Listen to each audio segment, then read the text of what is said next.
You are currently the only person in this conference. Então, pessoal, a primeira notícia é que temos bolsistas de monitoria. Tá? Ele já está cadastrado e, teoricamente, ele tem que começar a trabalhar amanhã. Então, ele tem acesso à turma. Vocês podem incomodar ele no fórum, podem procurar também ele no... enviar mensagem ali pelo fórum do IAULA, entrar em contato com vocês acharem melhor. Eu solicitei que ele fizesse um encontro síncrono com a turma, ou seja, deixasse um horário disponível por semana para vocês tirarem dúvida com ele, de exercício, qualquer outra dúvida que vocês tiverem. Tá? Eu vou pôr aqui o nome dele no chat, aí vocês podem procurar ele, que ele está cadastrado dentro da turma. Então ele deve aparecer ali para vocês conversar com ele pelo chat do IAL. Ok? Isso aí, obviamente, é uma ajuda extra. Eu vou seguir disponível para tirar dúvidas de vocês e a gente vai seguir tendo aula toda semana, isso não vai mudar. Então hoje o que a gente vai ver foi a força que faltou na aula passada, que inicialmente tinha pensado em colocá-la na aula da semana que vem, só que preparando a aula das próximas semanas eu acabei encaixando ela aqui.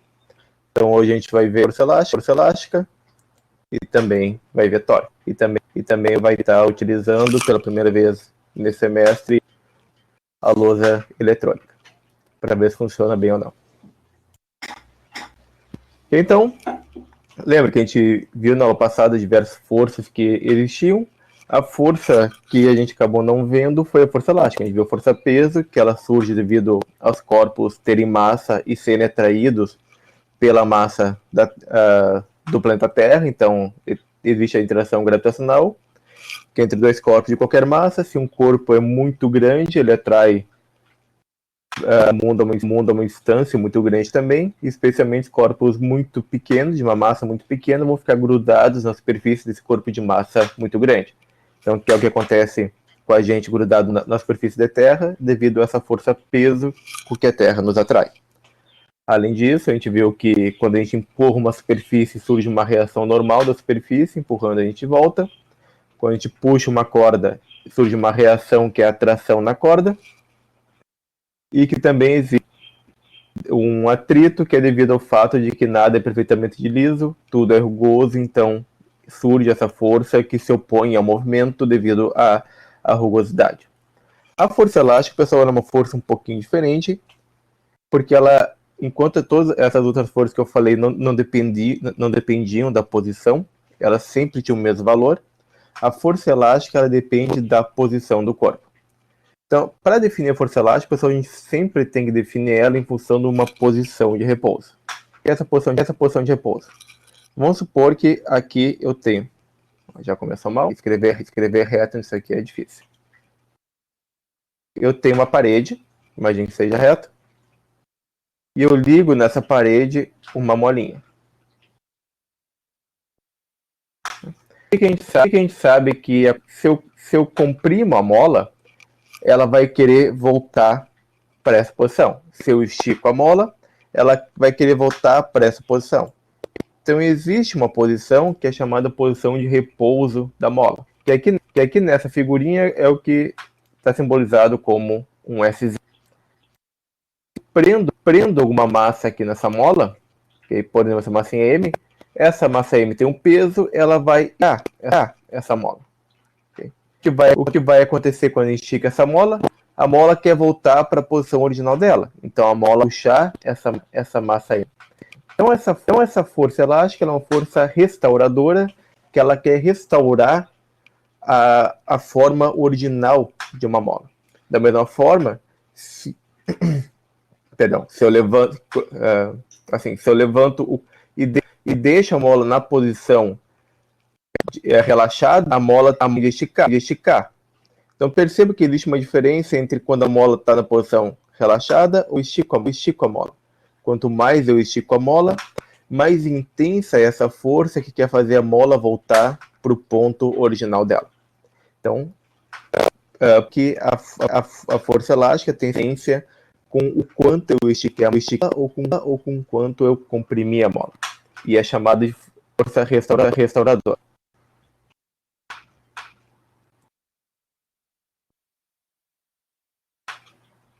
Tá travando? Peraí.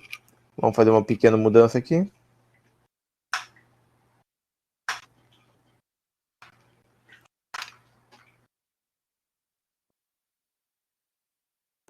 Segue dando eco? Ou melhorou?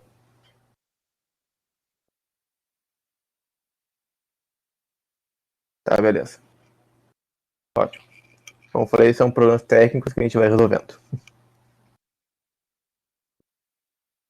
Tá, então, para uma força restauradora, e como ela depende do quanto que eu estiquei a mola, a força elástica ela vai depender de duas coisas. A primeira coisa é essa mola. Ela pode ser muito elástica ou pode ser pouco elástica. Tá dando eco? Tá. Eu vou sair do áudio e entrar de novo. Tá? Me deem alguns segundinhos.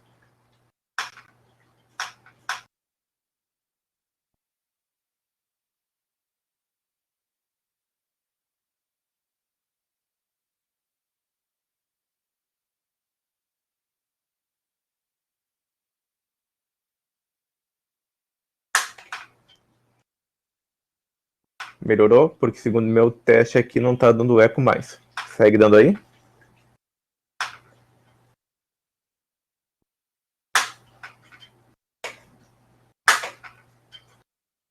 Tá. Então vamos continuar. Se começar a dar eco, me avise. Porque eu realmente não sei mais o que é. Tá, então, a força elástica, pessoal, depende de exatamente quão elástica é a mola. O quão elástica é a mola é chamada de constante de elasticidade da mola. E para ter um exemplo de comparação, se vocês pegarem uma borrachinha de cabelo, vocês conseguem esticar ela muito fácil. Isso por quê? Porque a elasticidade dela é grande. Se vocês pegarem uma mola de um amortecedor de carro, vocês não vão conseguir apertar ele provavelmente com a mão. Vocês vão precisar de uma força muito grande, como a força exercida pelo peso de um carro. Um carro, sei lá, com 1.000 quilogramas aproximadamente.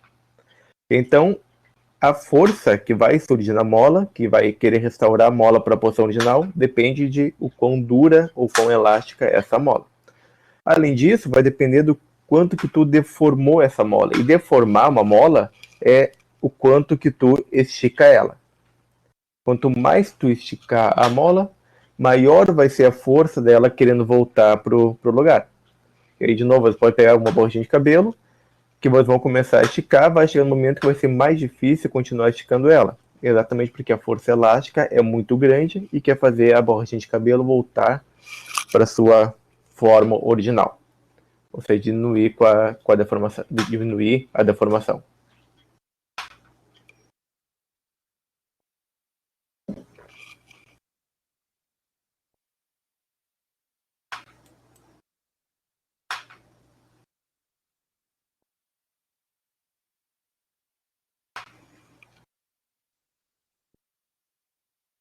Tá? Sem problemas, Gabriel. Aparentemente. Isso é bem normal. Então, só como um exemplo, esse aqui é um exercício que tem lá na apostila. Então, ao invés de pegar um exemplo pronto, vou deixar o exemplo pronto para vocês olharem, vou fazer um exercício que tem. Então, existe uma mola que ela tem 15 centímetros de comprimento no seu estado relaxado. O que isso quer dizer? Que quando a mola está elongada 15 centímetros, não tem nenhuma força restauradora nela. Contudo, se eu estico a mola, passa a atuar nela uma força restauradora que quer fazer ela voltar para sua posição original. Então, quando eu penduro esse bloquinho de massa M, 5 kg, a mola é esticada até um alongamento de 18 centímetros. Então, note que no corpo M vai existir a força-peso para baixo. E considere, pessoal, que está tudo sempre reto. Isso é bem retinho para baixo, ok? Só que como eu estiquei a mola, vai surgir uma força elástica que vai fazer a mola voltar a ter 15 centímetros. Isso quer dizer que vai surgir uma força para cima, que é a força elástica. Okay? Então percebo que a condição que eu tenho aqui é que a força elástica que está para cima menos a força peso que está para baixo tem que ser igual a zero. Okay? Lembrando o tipo que a gente viu na aula passada, tudo que está para cima menos o que está para baixo é igual a força resultante, e isso tem que ser igual a massa vezes a aceleração, só que se o corpo está parado, a aceleração é zero. Ou, em outras palavras, daqui a gente pode tirar que a força elástica nesse corpo tem que ser igual ao peso. Lembre, quem que é a força elástica? É a constante elástica da mola vezes o que ela foi deformada. Isso aqui tem que ser igual à massa do corpo vezes a aceleração. Só que, de novo, quem que é essa deformação? A deformação é o momento final dela, que é 18 centímetros, menos o coeficial. 18 menos 15 dá 3 centímetros.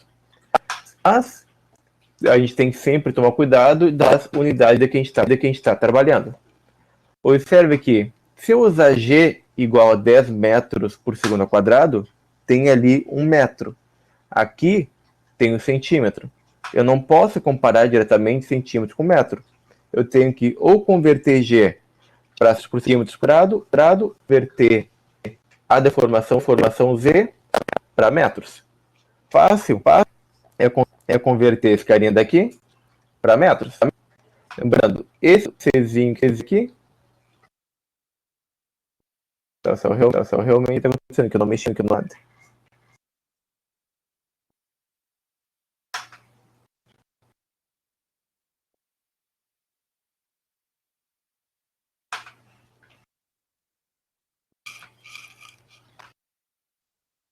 Então, a última coisa que é mudar para o 4G, que pode ser a minha internet.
E aí, pessoal, mudei para o 4G. Me digam se melhorou ou não. Ok? Então, como eu estava falando agora há pouco, eu tenho que escolher se eu vou trabalhar com centímetros ou com metros como a minha unidade de comprimento. Como o metro é a unidade do sistema internacional, eu vou transformar o meu elongamento da mola Z, que está em centímetros, para metros. Como é que a gente faz isso? É só lembrar que o cent, aquele Czinho ali, ele é um 10 na menos 2. Então o Z vale 10 a menos 2 metros. Por que eu estou fazendo esse monte de conta? Porque eu quero descobrir quanto vale a constante mola K. Tá? Isso aqui é um K minúsculo.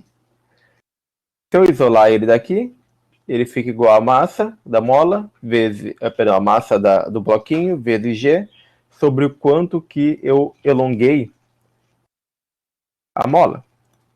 A massa, inicialmente, é 5 kg. Então, isso aqui é 5 vezes a aceleração da gravidade, que é 10 metros por segundo ao quadrado, divididos por quanto que eu elonguei, estiquei a mola.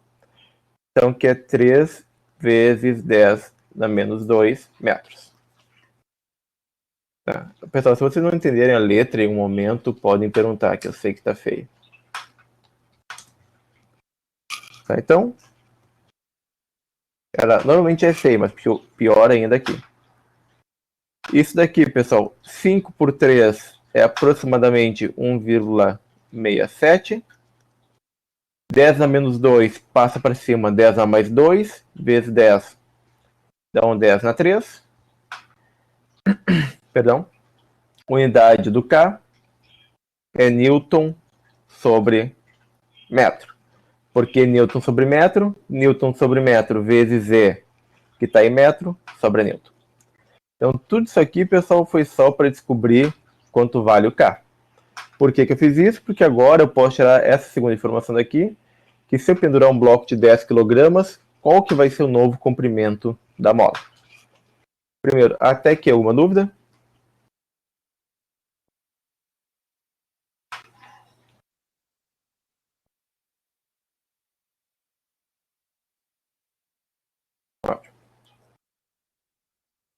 Então agora, pessoal, se eu aumentar a massa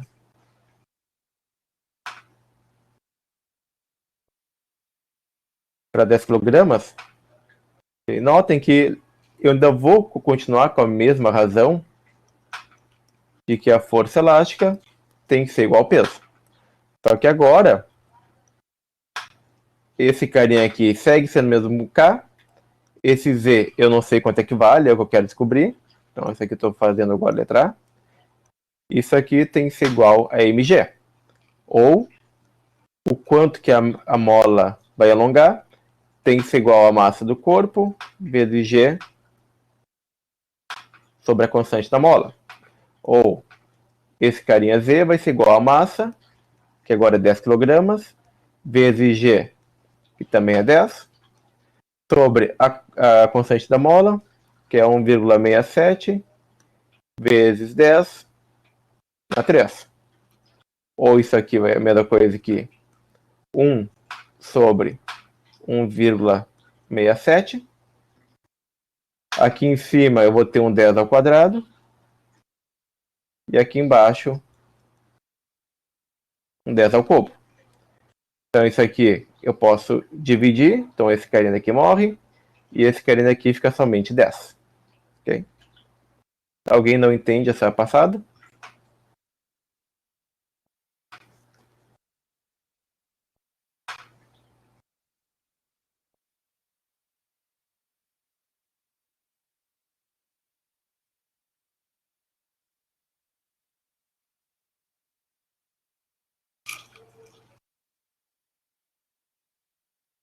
Então isso aqui, pessoal, vai dar, claro, eu vou só botar um pouquinho.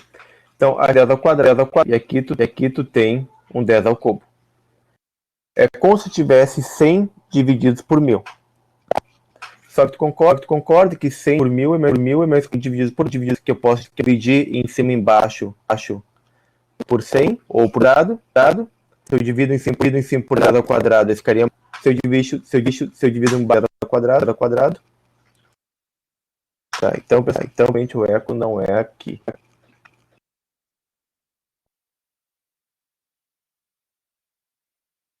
Tá? É o eco, não sei por que tá dando, se é algum problema no e-aula ou o quê.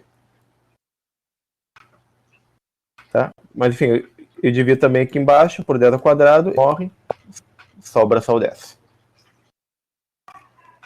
Então, se eu fizer essa continha, isso aqui vai dar 0,06 metros, porque metros, lembrando, isso aqui está tudo em unidade do sistema internacional. Ou se eu converter isso aqui, é a mesma coisa que 6 centímetros. Então, alguma dúvida, pessoal? Não entenderam algum passo?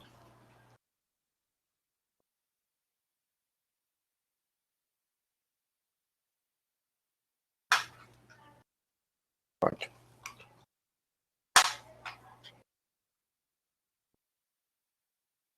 Então, a letra B, a pergunta agora é: se o comprimento é 38 centímetros, qual vai ser a massa do objeto? Então, ainda a gente segue com a condição de equilíbrio. Isso quer dizer que a força elástica tem que ser igual a peso, ou que a constante elástica vezes o deslocamento tem que ser igual a mg.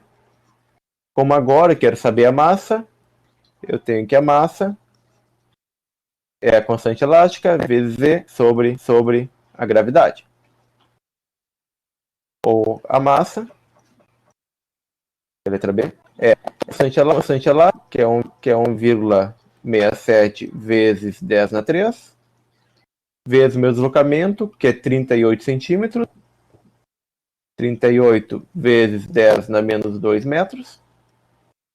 Tudo isso aqui divididos, por 10. Agora é o seguinte, pessoal. 10 vezes 10 na menos 2, eu mantenho a base, que é 10, e somo os expoentes. 3 menos 2 vai sobrar 1. Ou seja, daqui vai sobrar só um 10, não. Vai sobrar um 10 dividido por 10, que se cancela também. Então, esse carinha e esse carinha, todos. Vai sobrar então que a massa é 1,67 vezes 38. Agora só um minutinho, porque eu não fiz essa conta antes. Então vai dar aproximadamente 63,5 quilogramas.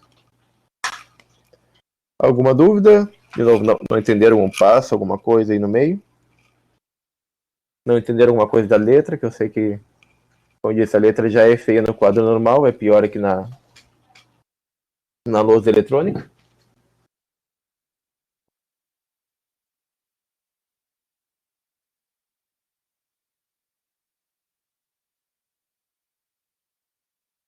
Tá tudo de boas? Posso passar?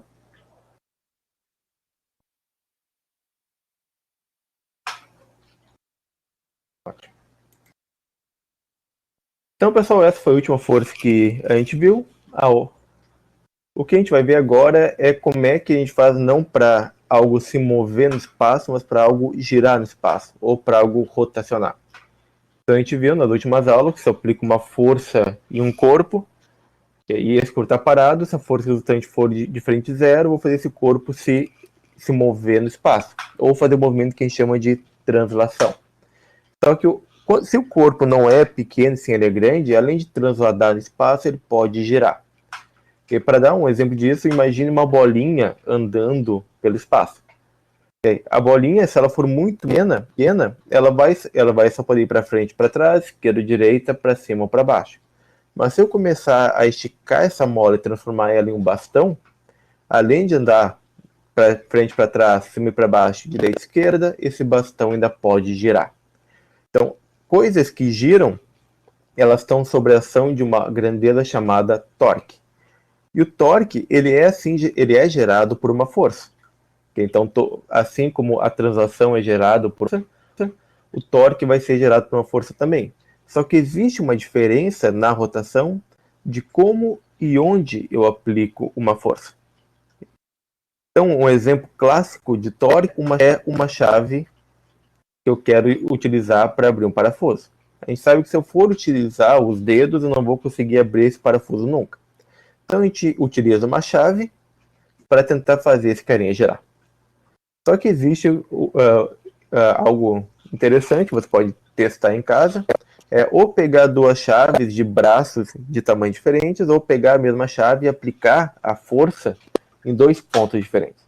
Normalmente vai querer soltar um parafuso, a gente aplica a força lá no fim do cabo.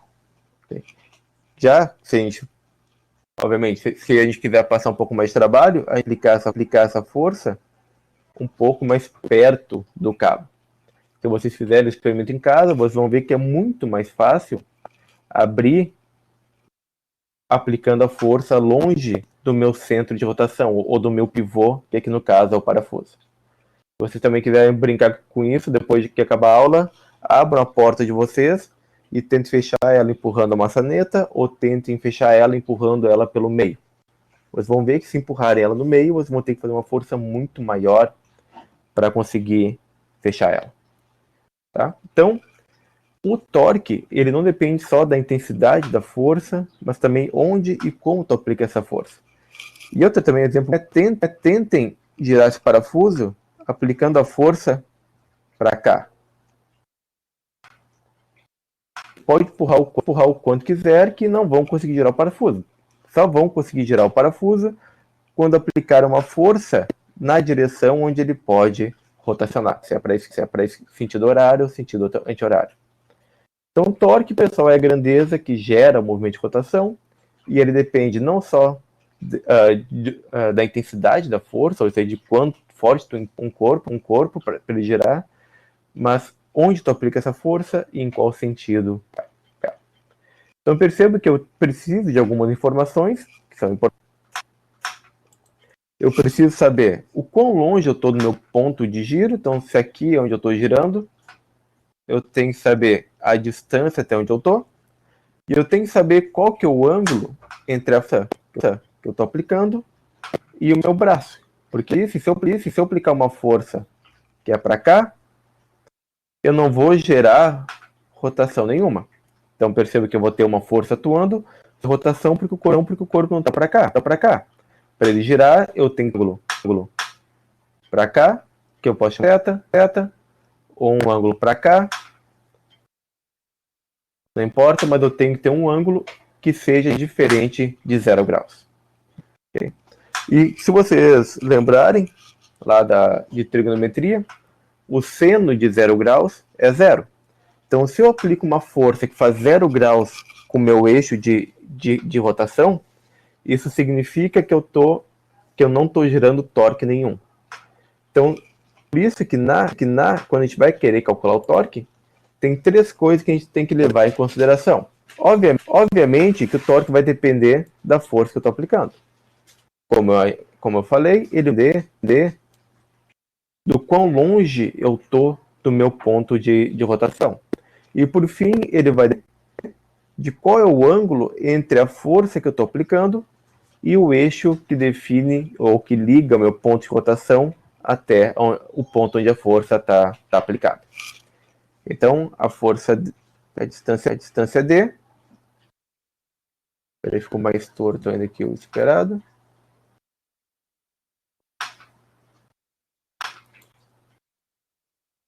Tá difícil fazer isso aqui reto. Eu vou ter que comprar uma régua só para usar aqui no coisa. Imagine que seja reto. Então, a força D é isso. Perdão, a força não, a distância D é dada por essa linha que sai do pivô até onde a força está atuando.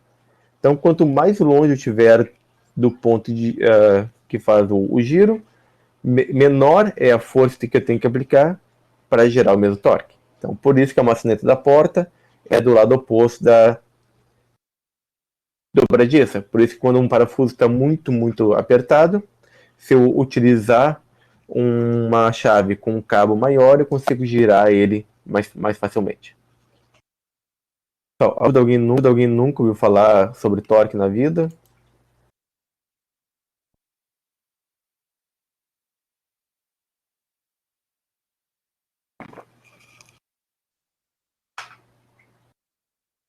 Eu sei que tem casos que nem sempre isso é visto no ensino médio.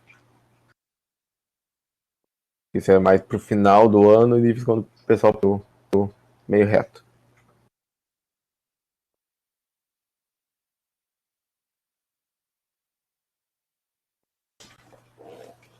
Assim, como eu falei, isso é algo... Então, a pergunta, obviamente, então, para quem nunca viu, e para quem viu também, né, entenderam a ideia geral.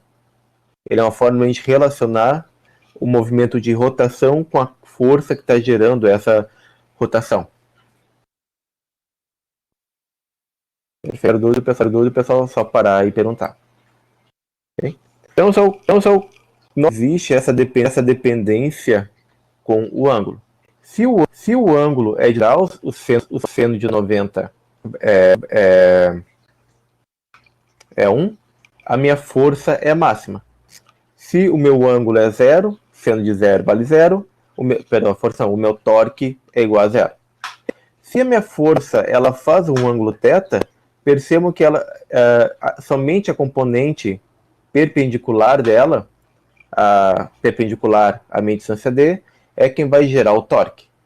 Então, lembre, se eu decompor essa força F nas suas componentes, para cá eu vou ter a componente perpendicular a D, para cá eu tenho a componente paralela a D. Tá? Eu só vou tentar fazer isso aqui menos torto, que tá feio demais.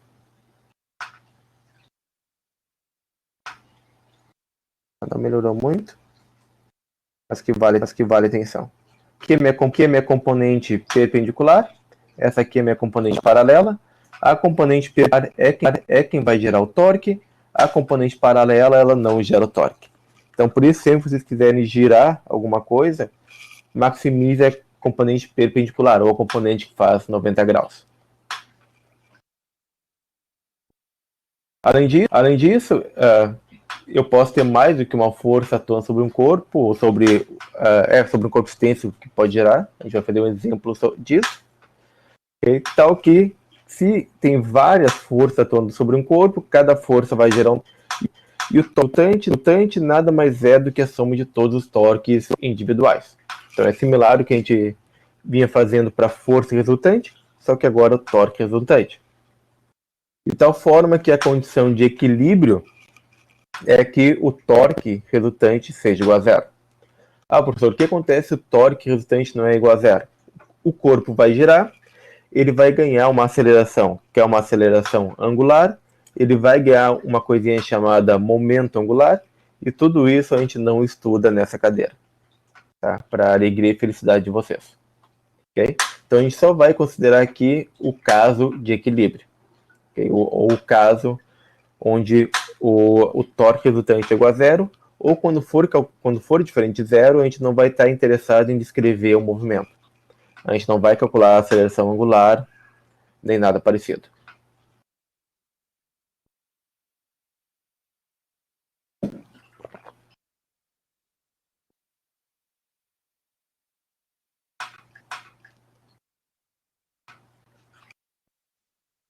A área de vocês são da farmácia. Pessoal, então, eu vou dar um exemplo aqui de algo que é bem que eu mais ou menos trabalho, e por um acaso até estava vendo um artigo sobre isso hoje. Talvez nem seja bem farmácia, mas enfim. O artigo que eu estava vendo de manhã, Físicos, é do grupo onde eu fiz o estágio sanduíche do doutorado, mas eles estavam estudando como é que era o movimento de bactérias, compreender como é que a bactéria se move, tentando modelar matematicamente o movimento da Escherichia coli, sabe, que é uma das bactérias mais relevantes, por assim dizer. E lá, para tu entender como ela está se movendo, sabe, a Escherichia coli, tu pode aproximar ela por um bastãozinho, e ela vai estar girando, e tu vai ter ali esse torque, que são as forças que vão estar atuando sobre ela. Aí são várias forças que tem, tanto interação com as bactérias, interação com paredes, obstáculos, tu tem interação com a própria água e com o resto do solvente. Então tudo isso vai fazer ela girar, e o pessoal estava querendo ver era exatamente como é que surge um alinhamento, que elas se aglomeram e se alinham. Okay? Então isso é um exemplo de aplicação para a bactéria. Indo já para a área bem de farmácia, para entender como é que ou melhor, quando um fármaco vai ligar com o ligante lá, vai ligar com um sítio específico da proteína, ele tem que entrar com uma, como é que pode dizer? Ele tem que se encaixar bem certinho. Se ele entrar um pouquinho para o lado, um pouquinho torcido, ele não entra bem. E tem muita gente que tenta entender qual é o ângulo, como é que esse fármaco ou esse ligante vai chegar até uma proteína específica, até um alvo específico e encaixar ali. Okay? Existe uma teoria antiga, que Jacques Purter, que era chamado de chave e fechadura, que para cada proteína, para cada fechadura tinha uma chave específica, sabe, quando algo ia ligar. Hoje em dia a gente sabe que não é assim. Mas mesmo assim tem muita gente que tenta entender como é que essas rotações e tudo mais vão fazer um fármaco ligar ou não, ou seja, uma proteína, ou seja, qualquer outra molécula que é o teu alvo. Okay? Então tem toda essa parte que é realmente entender essa mecânica. E aí também, aí já falando algo que eu já trabalhei, sabe, tem muito interesse também em como é que essas restrições mecânicas afetam o movimento de células, movimento de moléculas, tudo isso dentro do corpo humano.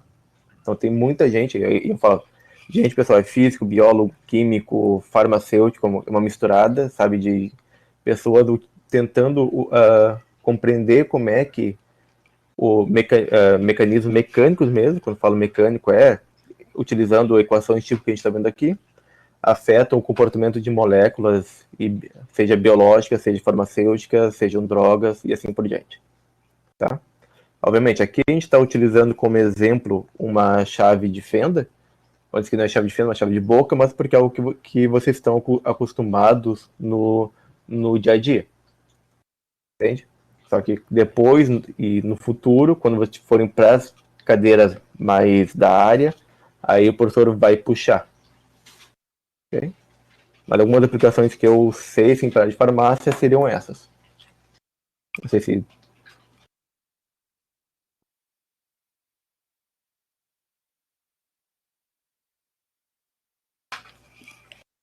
Não, eu lembro que muitas vezes, né, nem eu não vou saber a aplicação de tudo, porque não sou farmacêutico, mas se tá no curso, porque um momento vai ser útil para vocês. E até, isso aí também que eu falo sem erro, é que muito provavelmente a parte de fluidos e termodinâmica que a gente vai ver a seguir vai ser muito mais relevante. Okay? Termodinâmica, com certeza físico-química, isso vai ser importante. A parte de fluidos nem se fala, porque farmácia, droga que a gente injeta, seja num ser humano, um animal, qualquer coisa, é basicamente um solúvel. Escrever.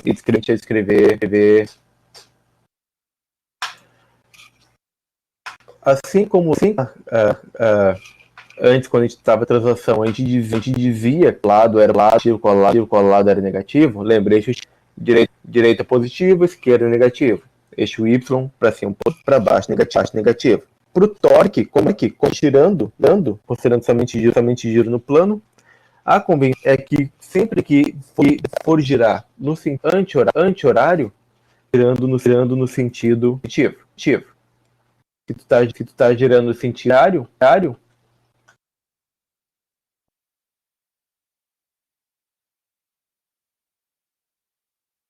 eu já descobri. Sempre dá eco, por algum motivo, eu tenho que desligar meu microfone e colocar de novo. Agora já passou. Então, só voltando. Quando eu estou girando no sentido anti-horário, esse é o sentido de giro positivo. Girar no sentido horário, sentido negativo. O eco parou, pessoal? Por algum motivo, começa da eco, eu tenho que tirar meu microfone e colocar de novo, que daí aparentemente para. Tá? Eu acho que é isso. Por quê? Não faço ideia. Tá? Então, sentido anti-horário, positivo, sentido horário negativo. Tá? Se vocês pensarem de novo num parafuso, sempre que vocês giram no sentido horário ou para a direita, quando giram no sentido anti-horário, vocês estão soltando o parafuso. Mas, de novo, por que positivo e negativo? Convenção, porque uma coisa tem que ser positiva, outra coisa tem que ser negativa. Então, como exemplo, pessoal, a gente vai brincar de gangorra. Tá? Então, sempre quando a gente brinca lá de gangorra quando é criança, senta uma criança de um lado, senta outra criança do outro. Quando eu pulo, essa aqui desce, se essa aqui desce, elas ficam... uma vai para cima, outra vai para baixo. Mas vamos supor que são duas crianças que elas querem brincar com uma tábua grande, de tal forma que as duas fiquem paradas, mesmo elas tendo massas diferentes. Então, eu tenho tábua de comprimento desconhecido, ela está apoiada sobre um pino. De um lado, eu coloco uma massa de 8 kg, a uma distância de 8 metros do meu pino, onde a tábua vai rotacionar. E na outra ponta, eu coloco uma massa de 16 kg, a uma distância que eu não conheço. Então a pergunta é qual que tem que ser o comprimento dessa barra L, o comprimento L da barra, para que esses carinhas fiquem parados. Okay? Então, esse cara, ele tem um peso, né? Ele tem uma massa, perdão, então ele vai ter um peso. E esse peso vai puxar a barra sentido, querendo fazer a barra girar para cá. Então perceba que esse aqui é o sentido horário. Esse peso P1, ele vai gerar um T1, que a gente sabe que ele é negativo. Aqui eu tenho peso, tem a massa M2, que vai ter um peso P2. Esse peso P2, ele vai gerar um torque que quer girar a barra para cá.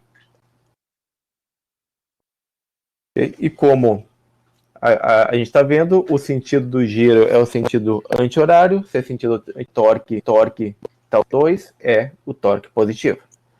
Notem que tanto P1 quanto P2, o ângulo que ela faz com a meia distância é de 90 graus. E a gente sabe que seno de 90 vale 1. Okay?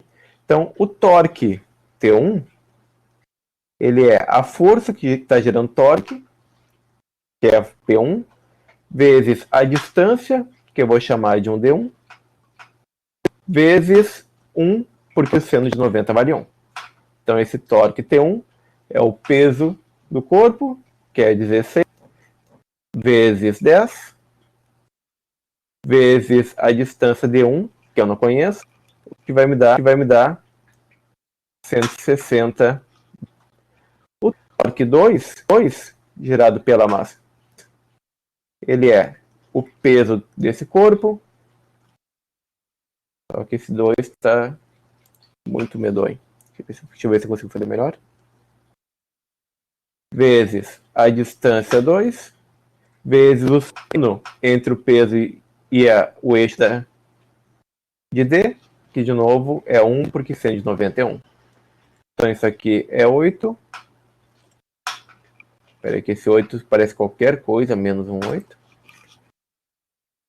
Tiro para as 4 ou 8 aulas com a luz digital. Vezes vezes G, que é 10. Vezes a distância 2, que vai a 8 metros. Isso aqui vai dar 8 vezes 8, 64. Vezes 0. Torque, distância, vezes força, ou Newton vezes metro. Até aqui, pessoal, alguma dúvida?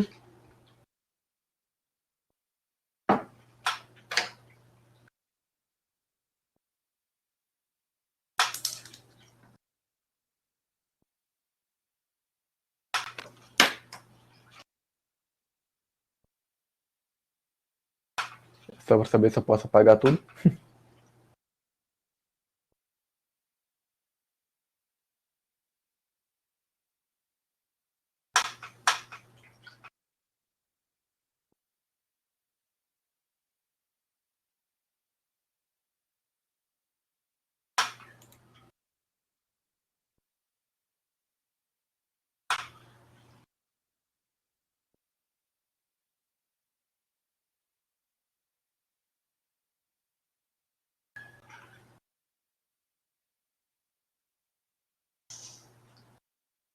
Sem problemas. Vamos de novo. Tá, então, a massa M1 vai ter um peso P1 que vai gerar o torque T1 que puxa esse carinho no sentido anti-horário. No sentido. O peso P2 gerado pela massa M2 vai tentar fazer essa madeira, essa barra, girar no sentido. Obrigado, acho que já.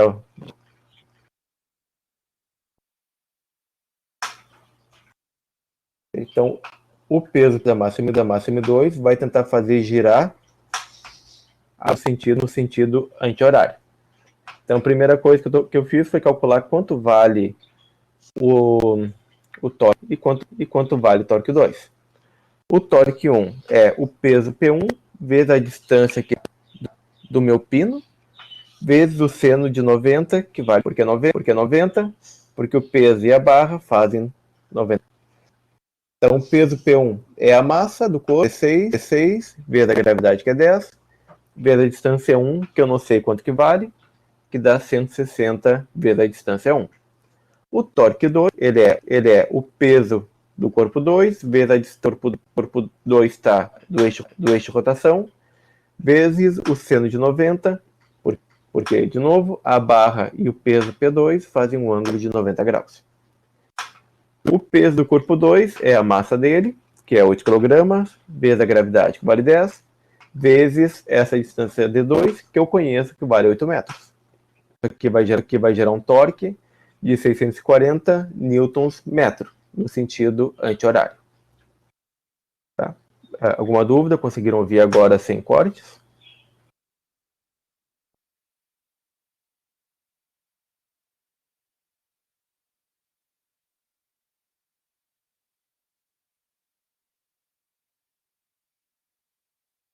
Perfeito, perfeito. Tá, então, só vou apagar aqui. Então, o que a gente viu foi que eu tenho torque 2 para cá e o torque 1 para cá. Então, lembre, o torque resultante, quero que o corpo fique parado, tem que ser igual a zero. Então, o que está no sentido anti-horário é positivo. Então, quem é positivo é o torque 2. Quem está no sentido horário é negativo, que é o torque 1. Isso aqui tem que ser igual a zero.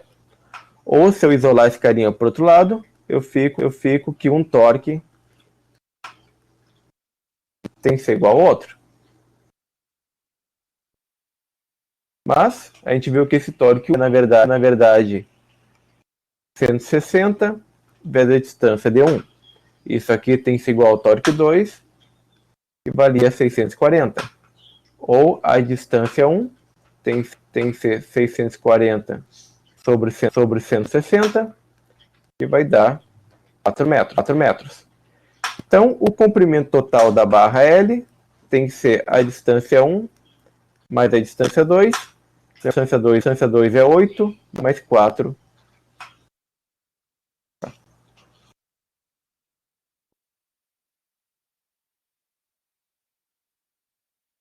Dá 12 metros. Alguma dúvida?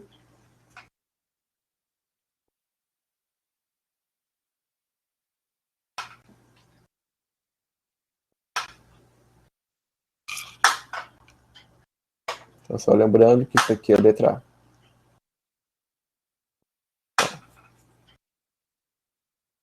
A. Assim, duas coisas. Realmente é algo mais ou menos algo né, matematicamente algo muito complexo. Só que se vocês não sofrerem isso ainda, vocês vão sofrer muito. A carreira acadêmica de vocês é que tudo que parece fácil em aula é terrível de fazer depois em casa sozinhos. Então, se acostumem com isso daí. Quando vocês forem sentar para fazer, vai ser muito pior. Ok? Então, pessoal, a letra B, o que acontece é que ao invés de ter um bloco de 16 kg, agora vai ter um bloco de 18. Então, perceba que se eu troco esse bloco de 18, vai surgir um torque resultante. Okay? Então, o torque 2, ele segue sendo o mesmo. Porque a massa 2 segue sendo, digamos, perdão, vou escrever isso tudo de novo, ficou muito feio. O torque 2 segue valendo 640 Nm. Só que o torque 1, ele vai ter agora um valor diferente.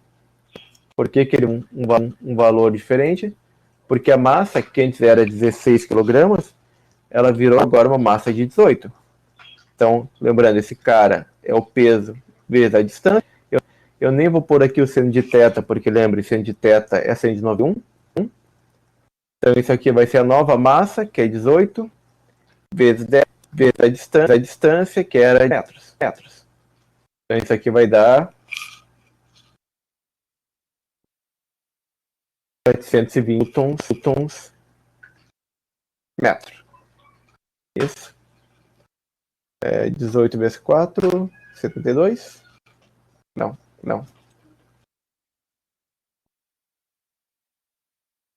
Não, isso é mesmo, 620. Tá, eu tô fazendo de cabeça, pessoal. Se eu errar, por favor, me corrija. Então, percebam que agora o torque resultante ele segue sendo o que está no sentido anti-horário, que é T2, menos o que está no sentido horário, que é T1. T2 é 640, menos T1, que é 620. Isso aqui vai gerar um torque de menos 80 newtons por metro. O que significa? Que como essa massa agora vale 18 kg, vai surgir um torque resultante que vai fazer com que a barra gire no sentido horário. Okay? Alguma dúvida?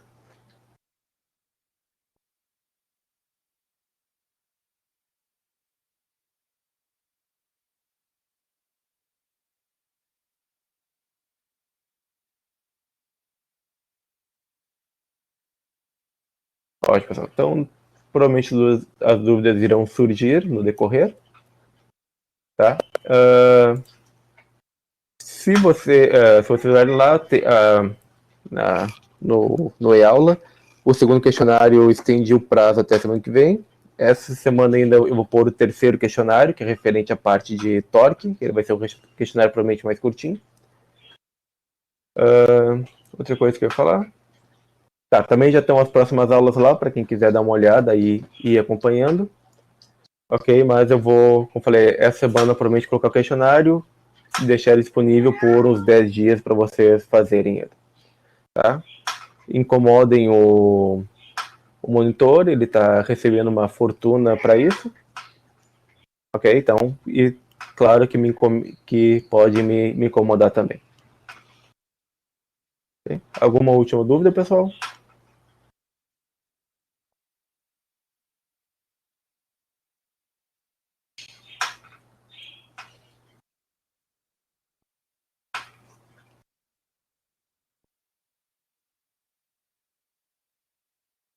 Então, se não tem nenhuma dúvida, pessoal, boa tarde, boa semana para todo mundo. E não se esqueçam de fazer o questionário.